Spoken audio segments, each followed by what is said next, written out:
अर्धी वाटी मी जवस घेतले आणि पाववाटी तीळ घेतलेत.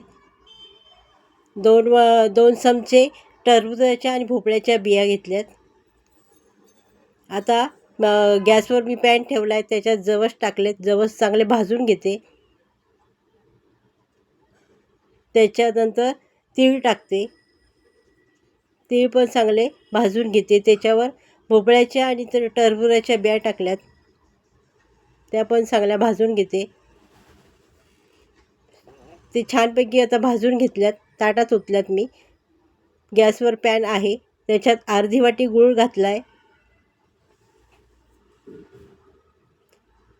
हा गूळ विदाऊट केमिकलचा आहे. त्याच्यात 1 चमचा साजूक तूप घातलं आहे आणि चांगलं परतून घेते. आता हे मिश्रण ताटाला तूप लावलं आहे, ताटाला तूप लावलं आणि त्यात ओतते मी आणि त्याचे लाडू वळून घेतलेत. माझी रेसिपी आवडली असेल तर लाईक करा, शेअर करा, सबस्क्राईब